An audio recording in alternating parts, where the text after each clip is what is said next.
మీ పార్టీలో ఎమ్మెల్సీ ఉన్నాడు కదా తీన్మార్ మల్లన్న మొగోడు పోయిస్తుండు, లాగులు నడిపిస్తలేడు, మంచిగా ఉన్నదా ఇప్పుడు సమ్మగా ఉన్నది కదా. మీ పార్టీకి సోకాజ్ నోటీసులు ఇస్తే మీ తాటాకు చెప్పులకు ఎవడు భయపడేది లేదురా అని తీన్మార్ మల్లన్న అని ఉంటాడు మీ పార్టీలో, MLC member of legislative council. ఒక్కొక్కడి లాగులు నడిపిస్తుండు, చల్లగా సమ్మగా ఉన్నది కదా ఇప్పుడు. మొగోర్రా భయ్, నిజంగా చెప్తున్నా, మీకు కరెక్ట్ మిండెడు ఆయన్నే. మీరు ప్రజలను ఎంత దారుణంగా మోసం చేస్తున్నారో ఆయన మీ పార్టీని కూడా అట్లనే చేసేస్తున్నాడు.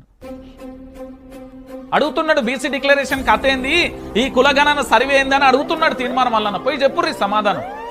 అరే సోకాజ్ నోటీస్ నీకేంద్ర భయ్, నేను చెప్పాను నేను అని ఉంటే ఢిల్లీ లేపు, మిమ్మల్ని అసలు దేక్తాను కూడా దేక్తలేడా.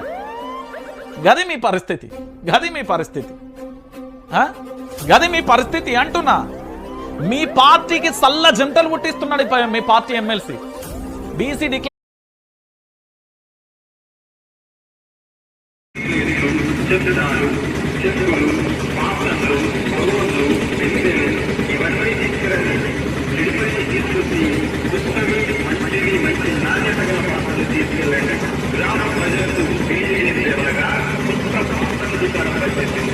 ఇప్పుడు మీ ఊరి మధ్యనే ఈ కట్టెల దుకాణం ఉంది.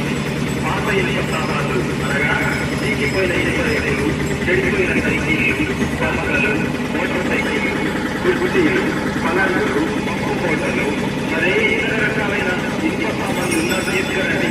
వాటిని సరసమైన ధరకట్టు వస్తువులు ఇస్తాము. అలాగే పాత ప్లాస్టిక్ సామాన్లు, పాత ప్లాస్టిక్ బిందెలు, ప్లాస్టిక్ కుర్చీలు, ప్లాస్టిక్ బకెట్లు,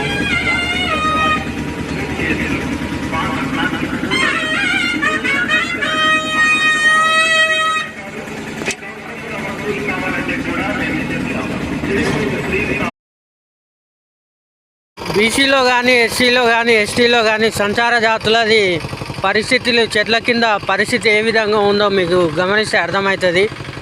వాళ్ళ యొక్క దీన పరిస్థితులు ఎంత ఘోరం అంటే అంత ఘోరం. చెట్ల కిందనే వాళ్ళ యొక్క వాళ్ళ జీవన విధానం.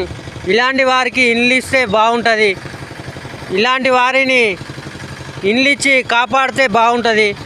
సంచార జాతుల పోరాట సమితి శివ, తీన్మార్ మల్లన్న టీం, ధన్యవాదాలు.